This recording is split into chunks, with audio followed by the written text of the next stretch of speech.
Welcome back from lunch. And so today, my name is Walter Nichols. I'm the chair of the Department of Urban Planning and Public Policy. So I'd like to once again thank the organizers of this committee, this symposium, and also the participants. And so I'd like to especially give Richard and Nicola, who sort of headed this off, and the folks and organized this meeting, a round of applause for really getting this from the sort of an idea that was floated around in a couple emails into reality in a very quick fashion.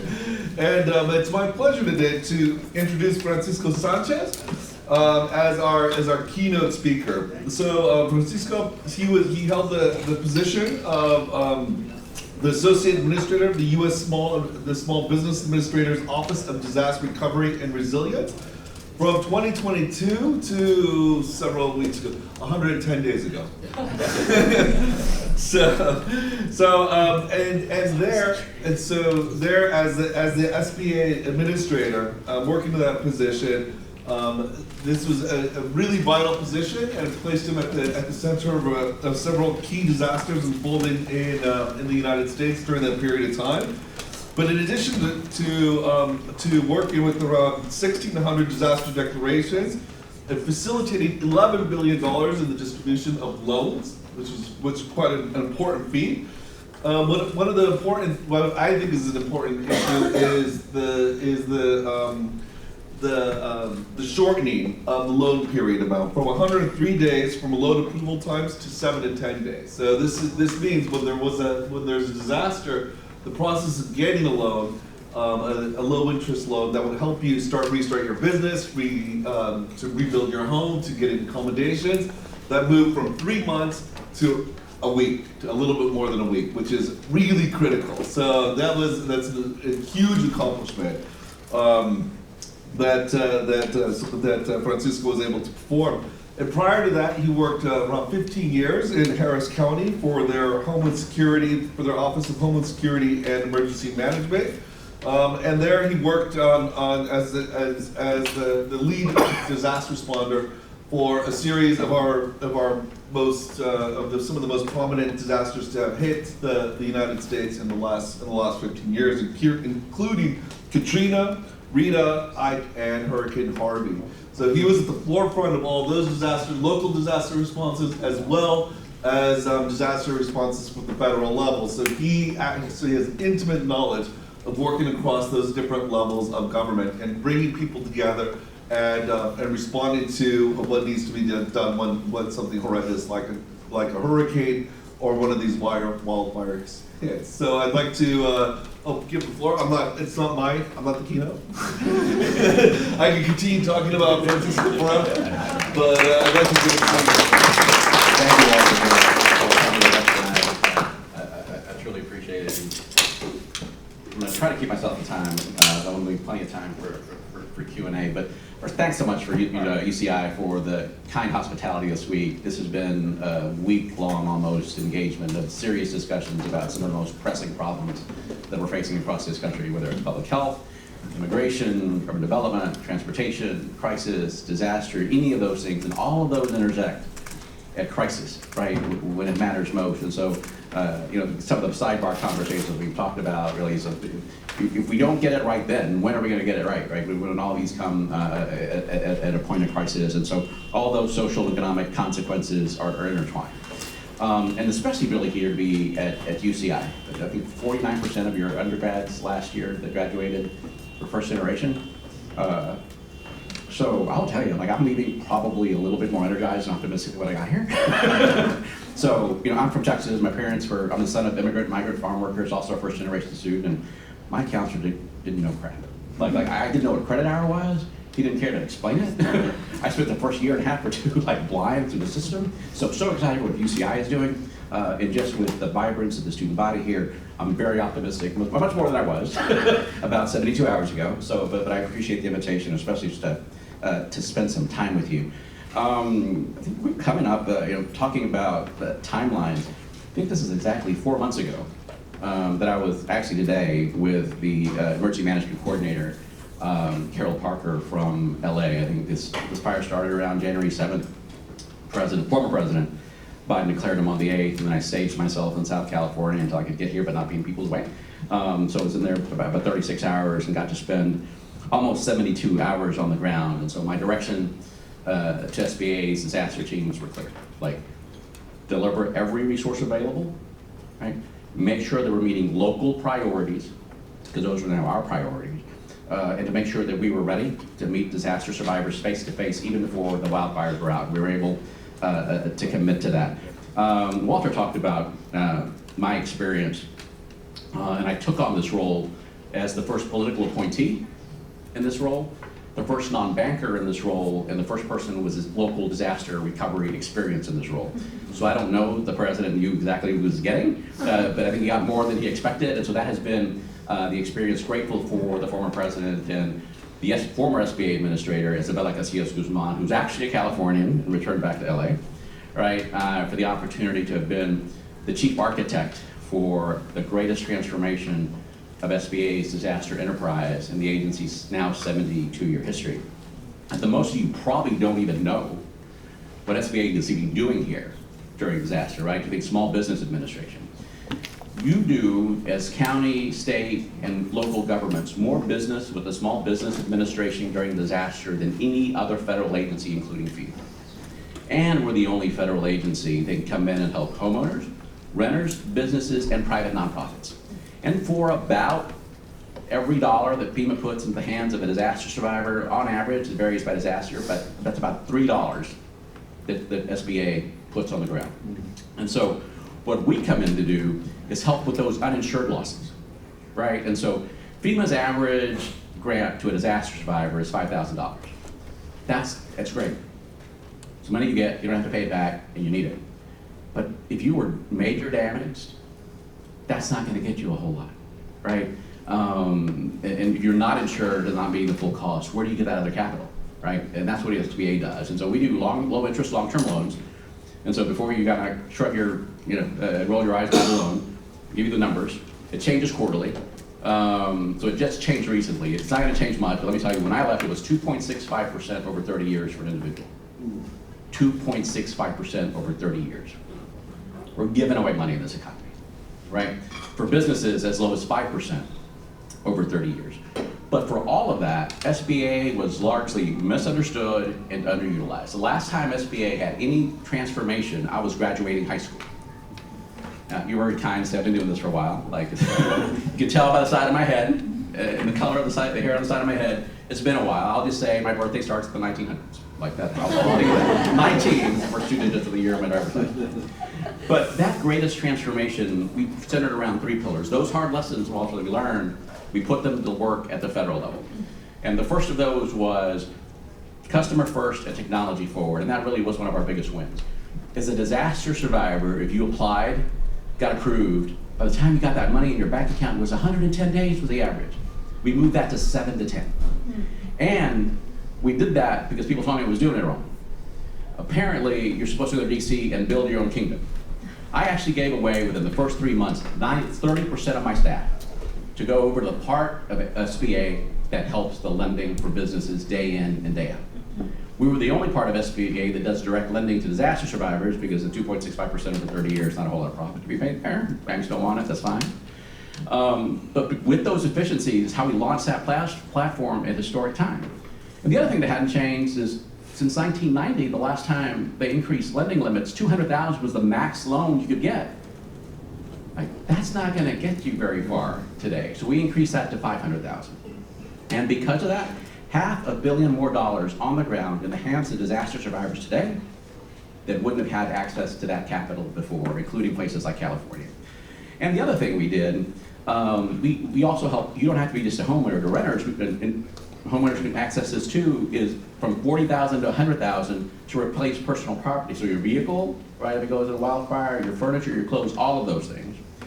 And the other thing that we did is historic. No payment for 12 months, 0 interest accrues, so you no longer have to start that payment 3 months in. So disaster survivors can focus on what matters most, their own personal recovery, and be able to launch that as quickly as possible. And the other thing that we found very interesting was there was a lot of loans for either $14,000 or $25,000. It's a complex program for a presidential disaster. We have to have a max loan for unsecured. That means we'll give you a loan and your home is not up for collateral. The numbers are different if it was presidential or if it was an SBA disaster declaration. And we quickly realized people, particularly some in lower income neighborhoods, or people that are afraid to lose their home because that's their chance of generational wealth for the first time, didn't want to put their home up. Even though default rates are pretty low, but they still didn't want to put their home up. And so we knew they needed to get that money somewhere, so what are they doing? They're going to Home Depot and swiping that credit card at 18%? Or are they just now rebuilding over 5-10 years instead of getting back on their feet quicker than possible? So we increased that to 50,000 to be able to get, and that actually is in line with private industry standards, to be able to put more money. And when it comes to mitigation lending, SBA can help you actually cover the cost of that increased mitigation, right? It's gonna be more expensive. You can put 20% on top of your verified damage, so you can incur that cost of more expensive bills. And in 1 year, because we hadn't even promoted that, we went from $9 million in mitigation lending to $66 million in mitigation lending. That number sounds impressive, and it is, but we're talking about a national footprint, we've got a heck of a lot more work to do. The other was bringing a whole of SBA approach to what we do. But the second path was opening the paths for governors to access SBA resources more than ever before. So we'll talk a little bit later about what it means to meet a FEMA threshold. But you can only get a disaster declaration from FEMA that comes with public assistance. That means universities, cities, counties, agencies of government can get money for infrastructure or to replenish their costs of what they spend, and individual assistance. Those that go to the hands of disaster survivors. Right now it's about $1.79 per capita. So if there was a disaster right now in Irvine, the damage would have to be at least $1.79 per head. But also, the entire state of California population times 1.79 is what the damage needs to be to get that. So that's why you don't get a whole heck of a lot of disasters declarations, but the ones you get are massive, right?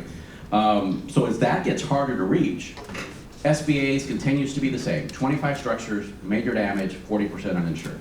And so what we found was oftentimes the politics of disasters is sometimes a governor will make a disaster declaration request if maybe they're just shy of that number.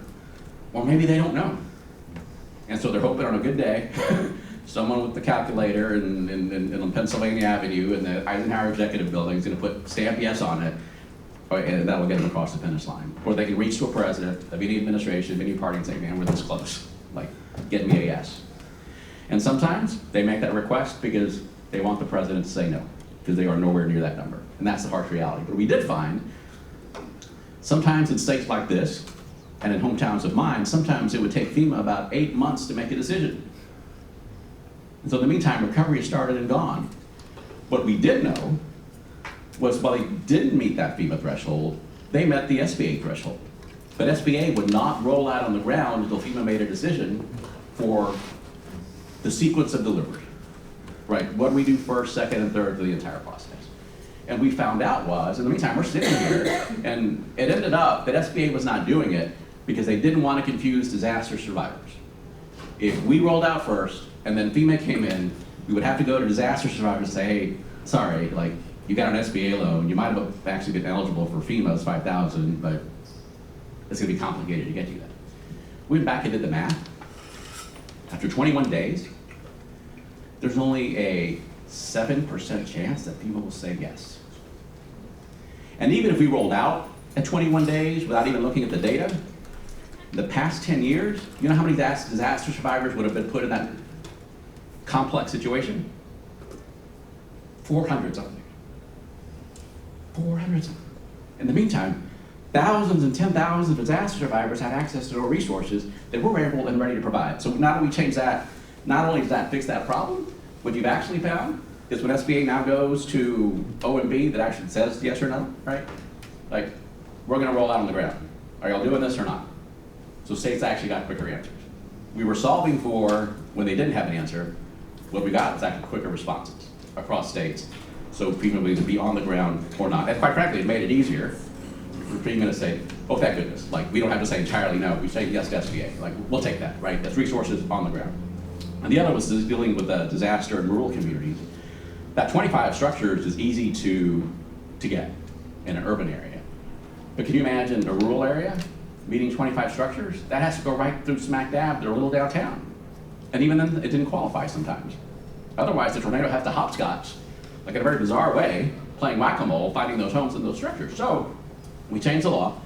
So in a rural community, it's only one structure, total damage, 40% uninsured, in a census tract that's rural.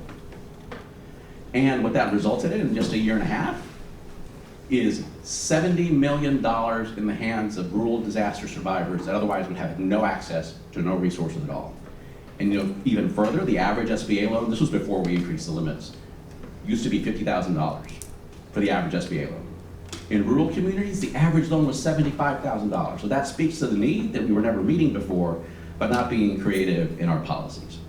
And leading from the ground up to ensure that our disaster survivors, so the model for federal funding is the state as a customer, right? 80% of funding comes through the state, occasionally to cities. That's true for FEMA, right? So that's where you have public assistance, that money goes to the state then gives it to the locals, and then FEMA gives it directly to disaster survivors. And so we changed the paradigm. We made it easier, as I talked about, for governors to access SBA quicker than ever before. That was a rapid declaration process. We also started declaring for mass shootings because you don't need physical damage to get an SBA. It can just be economic injury, right? So just down the street in Monterey Park, they had a shooting Chinese New Year. People weren't going to those businesses. So we worked alongside City of Monterey Park and the state defined those all you need is 5 businesses, economic injury, and we can come in and roll out economic injury disaster lending to business. 5 businesses. And it is the easiest federal form ever. Like, it's 1 page. Name, business, address, phone number, what did you make this period last year? What did you make this period this year? Like, that's it. You need 5 of those, and we can roll out that entire economic program. That's why we rolled out in the Francis Scott Bridge collapse. That's why we rolled out in 5 mass shootings. That's why we rolled out in a Philadelphia area a freeway collapse. And so that's what we meant by opening it up. But what those governors had to accept was not leading from the ground up. We appreciate, Governor, we got your declaration, but none of our money goes to your state. We're going to work with the mayors, we're going to work with the county executives, we're going to work with the local chambers, and we're going to work with local communities to ensure that we're meeting what the local priority is. Where do we need to be? What language do we need to be in? Who needs to be there? How long do we need to be there? And all of those things that the local communities who know their communities best can guide us better. Now, only about 20% of our lending goes to businesses. 80% goes to individuals. Nonprofits are a sliver, I think we can do better there. But a little bit of perspective and some of the challenges we had there.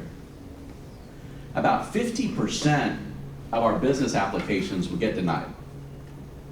Right, the credit score is only 570. Like, it's already a pretty low credit score, right? It's going to be hard to lend if you're fiscally running an agency in a responsible way. That's the number, that's the threshold. Below that, it's going to be hard, right? You're going to have defaults. But we learned, by looking at the data, is that if you were within 5 percentage points, 5 points of that credit score, and we turned you down, we could probably get you to a yes. And then we started looking for other factors. And the biggest thing that came up was a lack of ability to pay. That was the coding. So we looked at it, and it wasn't the lack of ability to pay, it was the lack of a demonstrated ability to pay. Because these mom and pop shops, like, quite frankly, their books are, can I pay my inventory? Can I pay my employees? Do I have enough home? Do I have enough to get home? Like, that's a profit and loss statement, right? And so we would go back and work with them. And that was one of the efficiencies when we turned the banking function over to the bankers. That provided a lot more bandwidth to be very more customer focused, pivoting our culture to make sure that we were meeting disaster survivors where they are. And I don't have hard, real numbers about what that looks like, but I will tell you that it makes a difference. Jackie Smith, Selma, Alabama. Great lunch, by the way, but if you want the best panini in the world, you go to Selma, Alabama, and you go to the coffee shop, and Jackie's little coffee shop. Like, the best in the world, and I'm a foodie. Like, I will go back at some point in my life to get that panini again.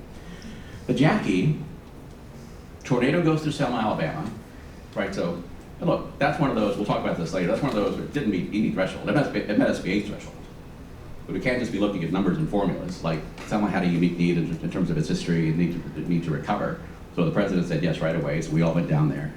But we helped Jackie with her loan process to get her to a yes. And what we saw with federal spending, then all you all of a sudden had entrepreneurs across this country knowing the downtown Selma was going to be revitalized. You've got entrepreneurs, and it's great by capital, right? I'm a fan. Then you've got all these folks that are wanting to invest in downtown Selma. Well, we helped Jackie through this whole SBA approach, through a non-disaster loan, and now she has a second location at the end of Penn Bridge. So a local entrepreneur from that community, not only recovering, but now going to be a part of that economic growth to come. She knows that community, is from that community. And what you don't know about Jackie, she now owns that building. As a kid, she couldn't go in. Wrong color. She had to go to the back.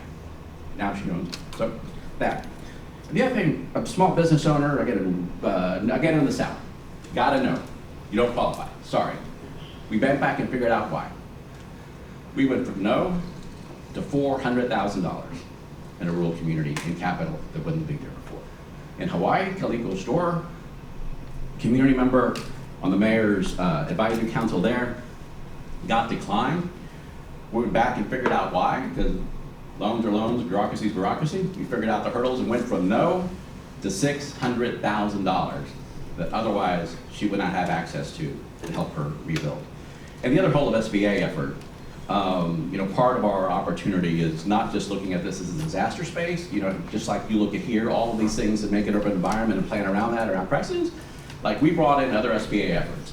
And one of the things we heard across this country, in my experience in Houston, is we wanted local businesses to be a part of the recovery, and local businesses wanted to be a part of that. Not just to make a dollar, but they live there, they're from there, they want to contribute that way.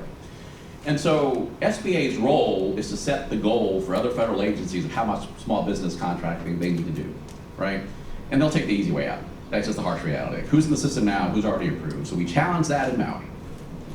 And as of the time that I had left, $1.2 billion in federal spend.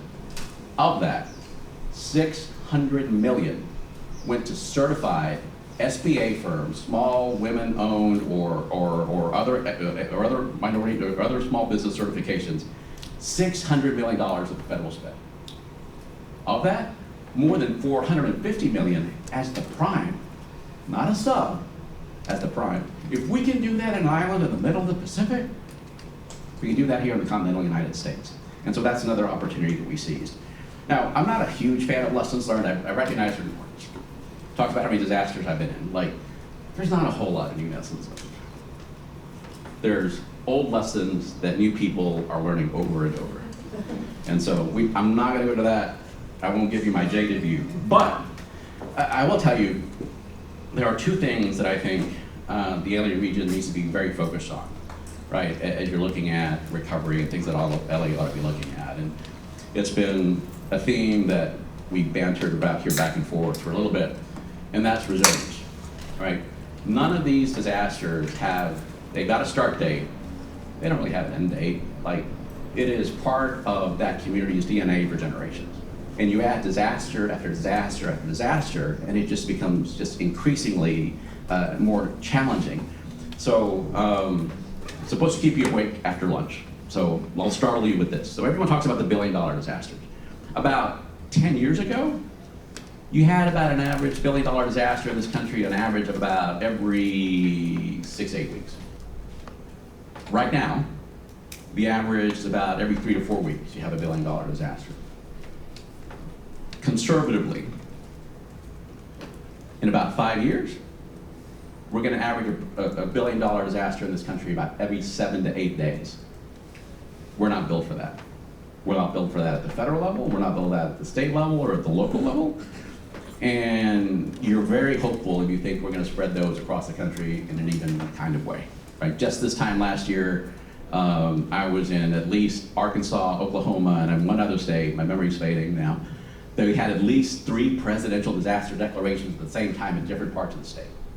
They weren't billion-dollar disasters. Because those states, those disasters were big. So we need to take a look at that.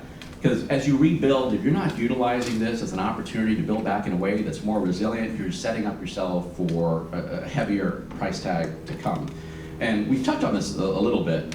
You're not only seeing, the other thing that I kind of want to focus on as you look at mitigation is you're seeing a condensed time frame. So you would have huge, well, decent to huge swaths of time between, look, a fire burns something down, and then it's a dry spell, and then in a few years you might get a rain, you might get more rain. Now, you've got drought and wildfire. Y'all had an atmospheric river twice in the past 2 years. That growth now in vegetation is exponential. So not only are you dealing with the immediate floods and mudslides, you're more likely to have a wildfire again in those same areas because these torrential rains are exponentially growing the fuel that they grow and make themselves uncontrollable for. And I will nitpick a little bit. We keep calling it a wildfire. You pointed it out, Chief. It's a conflagration. There's 4 factors. This was fighting fire from house to house to house, right? Yeah, it may have started out there, but this is where the fight was. For 4 factors, right? Density, right? That's how you get 16,000 homes impacted. The structure, right? The composition, the materials. What are you building there? What are your curtains, right? I don't know how many wildfires we've seen in Texas. The structure's fine, but the fire started from the inside because the furniture caught on fire from the radiant heat. Right? Then you got the flying embers that you can't just, there's no way to, you can exaggerate how far they go, but they go. And then you got the weather and the climate conditions there. So those are the 4 factors that really make this a conflagration. We talked about it earlier, so I won't talk about it much. I will tell you, if you want some reading, go back and read about the London fire. Fire that happened right after the pandemic. It's not a super clean connection, but if you want to see some incredible parallels about what happens in a community that's already coming back from a disaster, from a pandemic, and already suffering those consequences, and now has a massive fire that burned down the entire city, so it's not an entirely clean correlation, but I think you'll find some interesting things there. And then on the economic recovery, you need to be highly focused on the economic recovery. So we all, anecdotally, or we just assume that the quicker you spend the money, the better off you are. Well, the Belford Center at the Harvard finally did the math for us and looked at 2,797 disasters that qualified for public assistance and individual assistance. Of those, 625 had leading recoveries. So only about a fourth. And by leading recovery, it means within a year, do you have higher GDP, higher unemployment, and lower poverty? Like from boom is here, right before boom you were doing whatever you were doing. Within the first year or two, you can actually have higher GDP, lower unemployment, and reduced poverty. You can actually do that after the point of boom. But 75% of the time, 80% of the time, you find yourself for multiple years beyond 5 years with lower GDP, increased poverty, and a worsened economic condition. So what are the secrets to that? One is you need to be able to have money that is predictable, accessible, flexible, so you can spend it as you need to as quickly as possible. And what did find? 31% more in the rainy day, 31% more spent on mitigation from the previous disaster that impacted the community, that helped them make more economically strong. The other, their rainy day funds were about 6% higher than those in communities that were experiencing a lagging recovery. And I'll brag a little less on SBA a bit. The per capita, 19% higher SBA loans. So before you write off low interest long-term loans, everybody wants a grant, but there's some very real positive economic consequences for that. And I'll close by, not all debt is bad. Temple University did a study of businesses that utilize SBA's low interest long-term loans. They found that those companies, by and far, had a year or 2 years out, higher employment, more revenue, and we didn't even crowd out private lending. They were actually taking out more loans, not in a bad way. They were growing, so they needed more capital to continue to grow.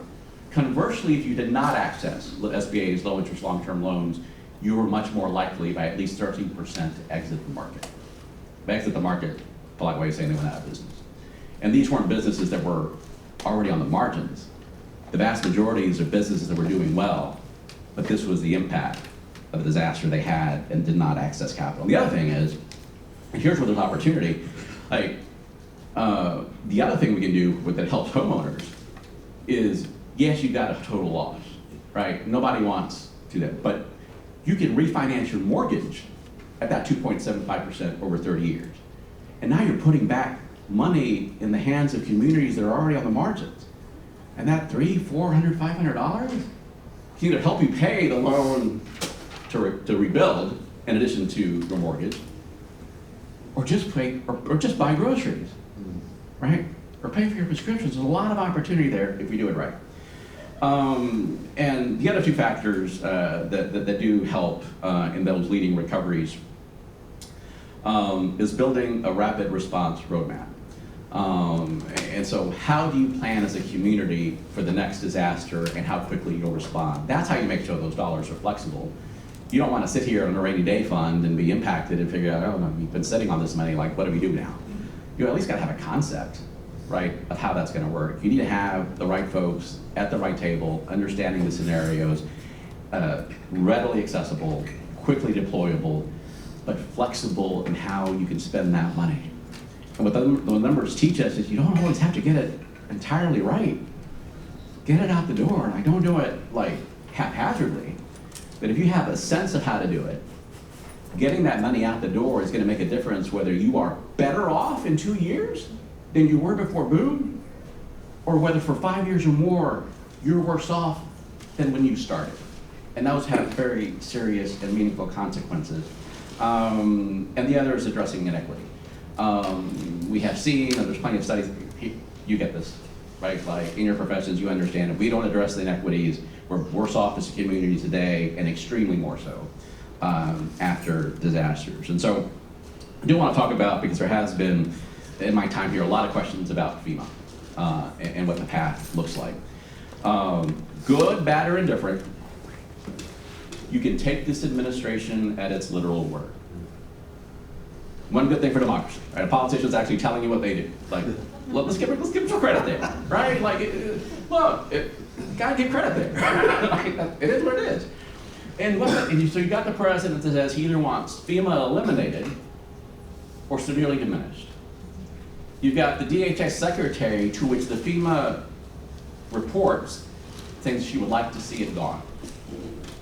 And in 4 months, now 2 acting FEMA administrators, right? So, but it's like a hurricane season forecast. You don't know, like, any party, any president wants to know where they're going, right? They've made it clear what they would like to see happen. We don't know precisely how it's going to go, but we know the forecast says it's somewhere over there, right? And somewhere over there is going to mean more demands on states and locals to meet their responsibilities and shying away from the federal responsibility. Not entirely a bad thing. Like, states and locals, quite frankly, have needed to step up the game for a while. I am concerned about the fits and starts to which this is rolling out. But one thing they have made very clear is they want to reduce the number of disaster declarations. So that formula that we talked about at 1.79 per capita in the community that's impacted plus the entire state, they're thinking about making that 4 times.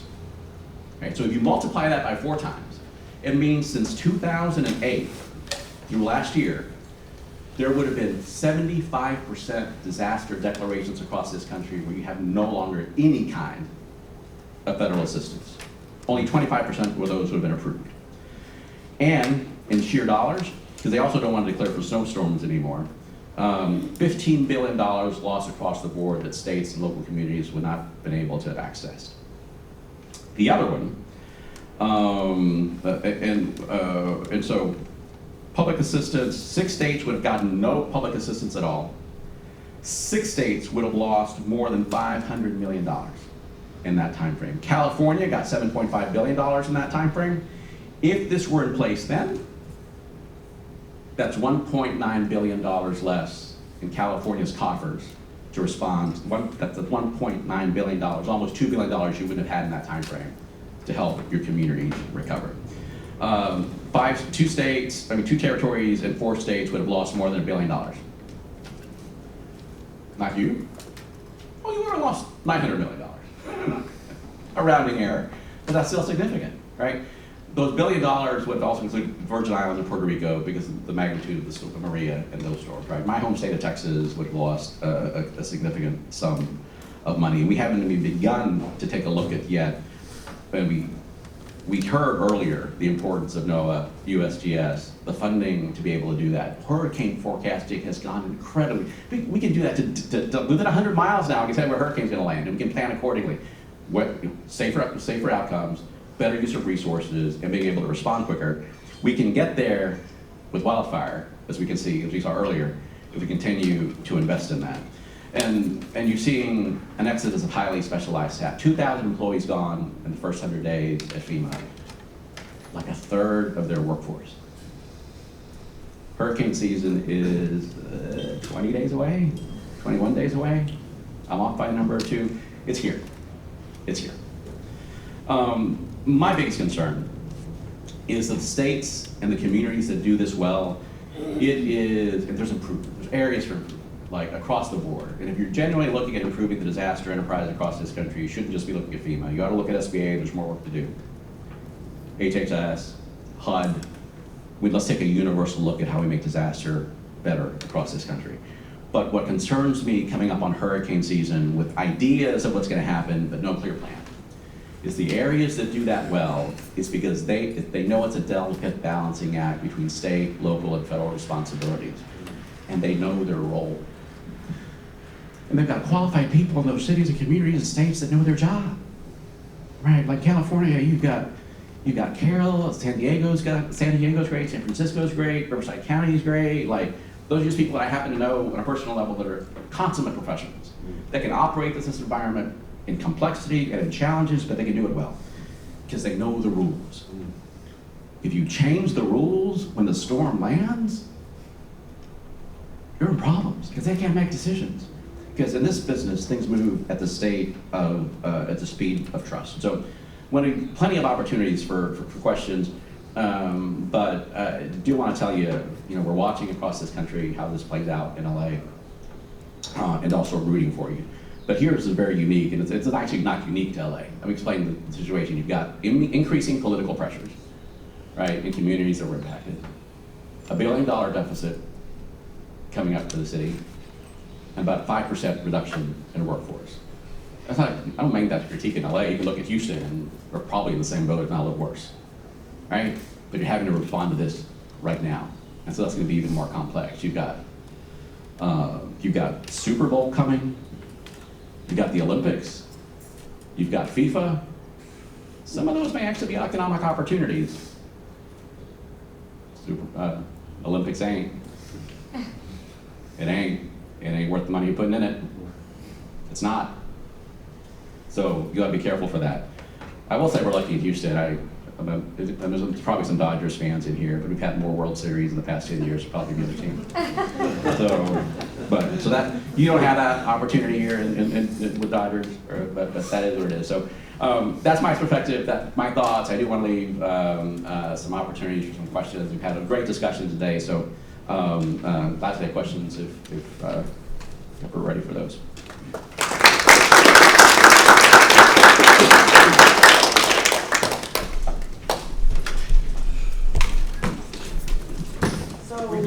What's the situation on the ground right now at SBA in terms of all these changes you've made? I mean, everybody's talking about FEMA, but are any of the changes you made still in place?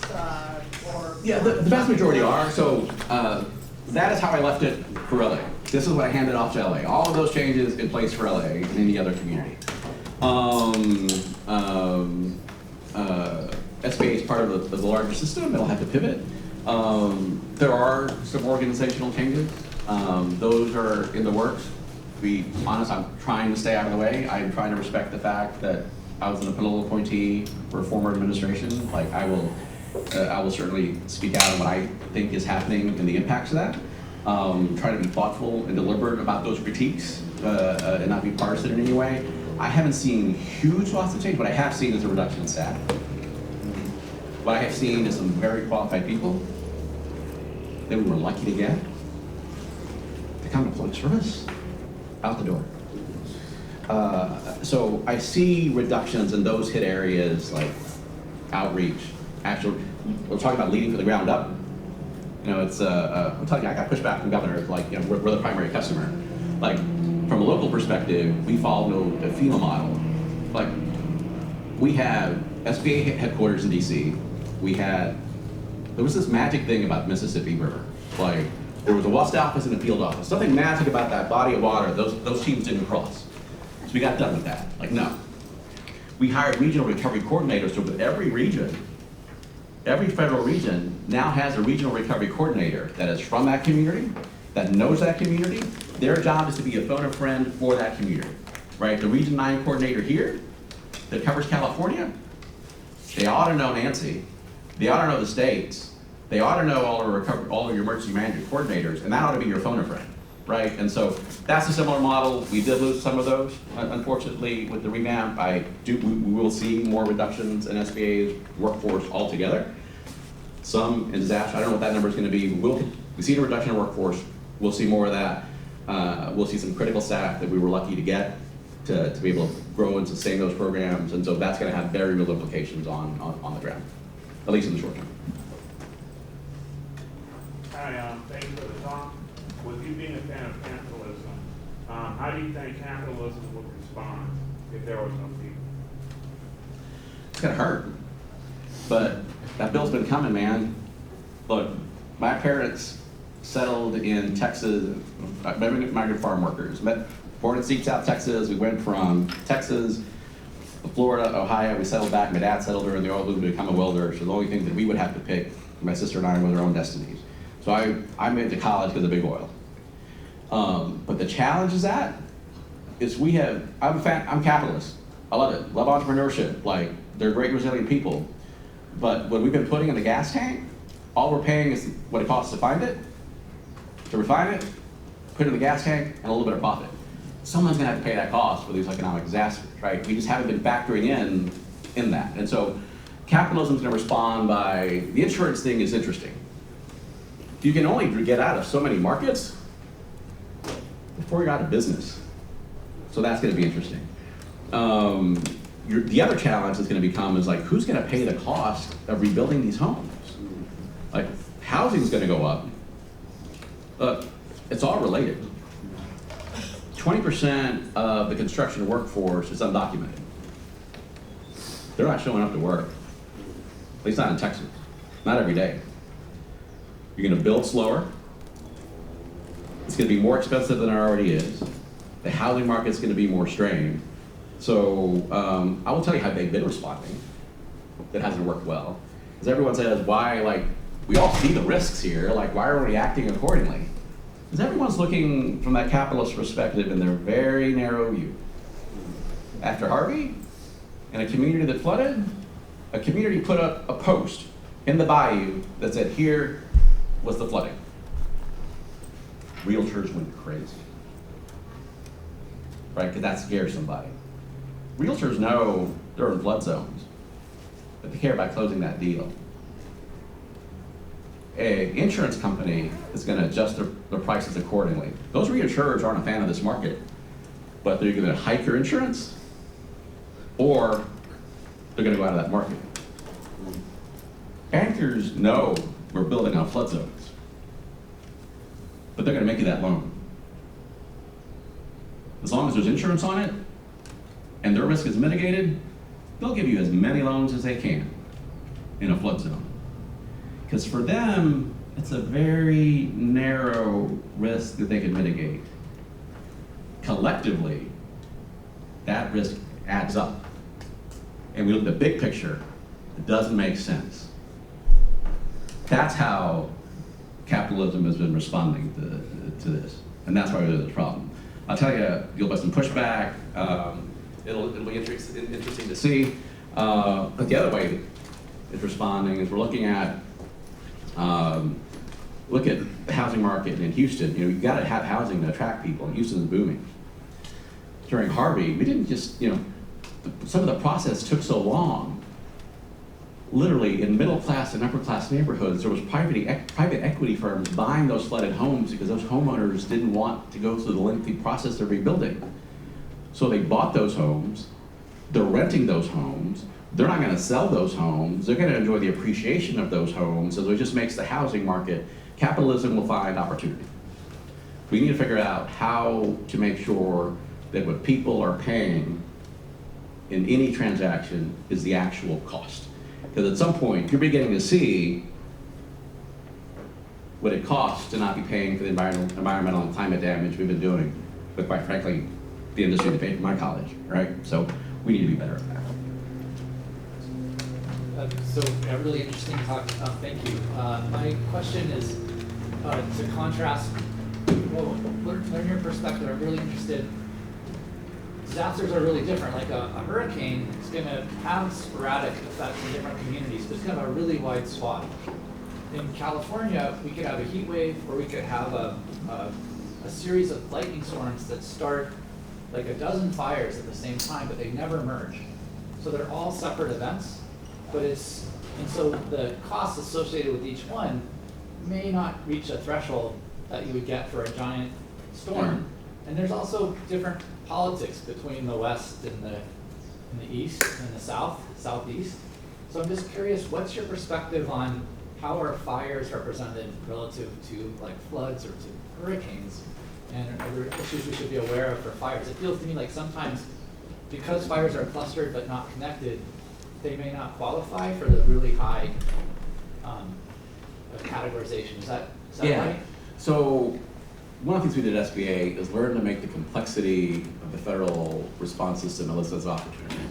And so we got to figure out those opportunities, right, work within the system. And so those small, what's a disaster for Irvine that doesn't meet is, you've probably thousands of communities across this country that are facing their many disasters that cumulatively have no recourse for external resources. And those are killing them. Yeah.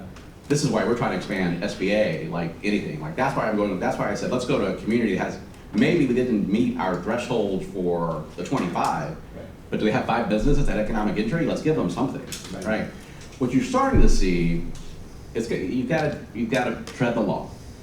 But sometimes you have multiple fires that are started by the same conditions. Yeah. You can tie those together. Okay. So that might give you a path. You got to narrow, like the lawyers figured it out, they kept me out of jail, right? But you got to figure out exactly how you can match those together. Yes. So there's opportunities there. What also scares me is we used to be in Harris County, the average of presidential declared disaster about every 9 months.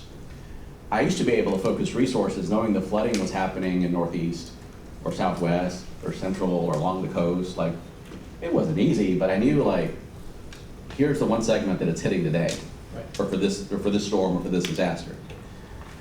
That's changing, man. Like Harvey, 10,000 square miles, 150,000 homes, enough water that the tectonic plates under Southeast Texas moved. Like, how do you recover from 150,000 homes? What I saw also there is you couldn't just, like, then everyone's competing for resources. What I'm concerned about also with some of the FEMA changes that are proposed is the concept is to get out of the business, they're just going to write the state a check. I don't know what that formula is going to look like. I'm not going to judge it because I don't know where it is yet. But in general, what those conditions are going to create is you saw the response to COVID. Like, what states weren't competing with each other to buy a mask? And so the prices per mask was insane. Yeah. Like, there was literally, I'm not lying, there was literally procurement officers for the government meeting people in parking garages. Like, verifying, is this a real mask? And how can we get this done? And how do we give you money because you don't want to take a check? Imagine that, we'll pick on my neck of the woods. Texas, Louisiana, Mississippi, Florida. If we're going to be given a check to say, handle it yourself, we no longer have the scale at which an agency like FEMA can purchase things for reduced costs. Maybe we do it together states, maybe there's a fit, right? But there's always scarce number of resources. Yeah. And at some point, we're going to be competing for that. And so instead of some central authority or figure or agency that's trying to be the broker of scarce resources and funding and trying to make sure that the response from some side is equitable to some degree, Right. you're going to have states competing against each other. It's going to be more expensive. It's going to cost us more, and it's going to be very problematic. if we don't solve for it as these roll out.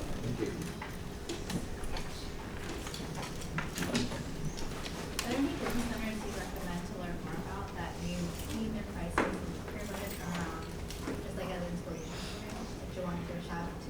Yeah, so the names are fuzzy. I talk about Jackie, I love Jackie in Selma, Alabama. But also my full-time job for the past 4 months has been tacos, barbecue, Mexican food, and catching up on that. So I'm gonna go and look Phoenix Award winners in SBA. As part of National Small Business Week, SBA awards small businesses for any number of things. And one of those categories is how they recovered after a disaster. And if you go back and look for Phoenix Awards winners, you will see some incredible examples of entrepreneurs across this country that not only recovered, but gave back to their community. It's a very inspirational stories of how they've done that. I would also recommend the U.S. Chamber of Commerce has done a really good job. The U.S. Chamber of Commerce Foundation has been really engaged in small businesses, and they've got some resources on their website that I believe point to some success stories that are great to look at. One more question, please. I read a book a few years ago called The Weather Makers, and they were making the argument that just climate change alone may make states like Florida, possibly Houston, uninhabitable in a few years. Considering everything we talked about today, like the lack of FEMA and some of these entities to even be able to deal with these large-scale storms now, how far do you think we are from some of these cities in the U.S. being uninhabitable? I'm glad hearing the word managed retreat talked a little bit about more. It was not this president. It was not my former boss in D.C. But I had another role where I was told Francisco, do not ever say those words ever again. But we're talking about it more. We're getting there. Like it's a repetitive loss after repetitive loss after repetitive loss. Like people either moving away, giving up everything, or at some point, I think it's in the past 20 years, 4 million new acres developed on coastal or near coastal communities. We're building in flood zones each and every day. And that's the reality. So, an interesting question. So, I don't know if Mike is here, but Mike Mendez, in his class, I think when I spoke with him spoke on Wednesday, the question to his class was, do you rebuild after a disaster? Totally cynical, right? Like, how many times have you seen a mayor or a governor within about 2 days stand behind something that looks like this, and what do they say? We're going to rebuild. We're gonna rebuild. And I just roll my eyes. But, so, I know I'm giving you a lot of bad news. It's my job to be a pessimist. So we're gonna rebuild because of ego. We're gonna rebuild because this is the easiest thing. And even if you look at new developments, like why are we building? And so, it's like you either rebuilding very far out, or you're rebuilding places near the city center. And why are we building there? Because nobody built on it for decades. There's something wrong with that. Like we're just looking for every scrap of real estate. So I'll close with this. We're going to rebuild.